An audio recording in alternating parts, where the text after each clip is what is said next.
நீ நடிகனாக சாதிக்கிறதெல்லாம் இருக்கட்டும். 99% பாலா அண்ணாவை கூப்பிடுங்க நீங்க. இதோ உங்க பாலா அண்ணா. ஒரு நல்ல மனிதனாக பல வருஷத்துக்கு முன்னாடி நீ சாதிச்சிட்ட. நான் கூப்பிட்டேன், ஒருத்தவங்க உடம்பு முடியலன்னு கூப்பிட்டேன்.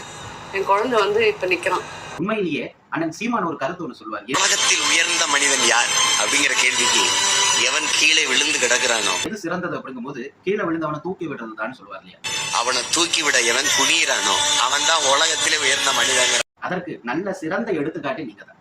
உண்மையிலேயே பாலா, உங்களை நான் வந்துட்டு முன்னாடி சில படம் நடிச்சிருக்கீங்க. அதுக்கு முன்னாடி நீங்க கேபிஓல வந்தது, அதுக்கப்புறம் நீங்க வந்துட்டு அதே விஜய் டிவில தொடர்ந்து உழைச்சது, நிறைய கவுண்டர்லாம் போட்டது, நீங்க அப்ப இருந்த உருவம், நீங்க எல்லாரையும் கலாச்சது, உங்களை கலாச்சது, இது எல்லாத்தையும் கடந்து அதை அடுத்து இப்போ உங்களை நான் பார்க்கும்போது ரொம்ப பூரிப்பா இருக்கு பாலா. உண்மையிலேயே பெருமையா இருக்கு. எங்க வீட்டு புள்ள ஒருத்த வந்து சாதிச்சிட்டான்ற ஒரு பெருமை எங்களுக்கு இருக்கு. உண்மையிலேயே சொல்றேன், யார் யாருக்கெல்லாமோ சான்சஸ் கொடுக்குறீங்க, யார் யாரெல்லாமோ முன்னாடி வராங்க, தயவு செஞ்சு இவருக்கு அந்த வாய்ப்பை கொடுங்க. பல பேர் இந்த உலகத்துல வந்து சாதிக்கிறாங்க, போறாங்க, சம்பாதிக்கிறாங்க, போறாங்க.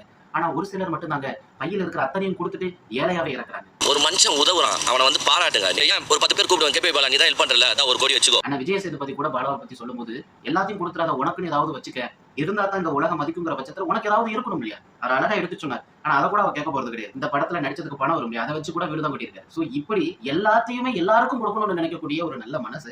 எதுவுமே வாங்காம அந்த ஃபங்க்ஷன் அட்டென்ட் பண்ணி இவன் பாக்கெட்ல நான் திணிக்க வேண்டிய கட்டாயத்துக்கு வந்தா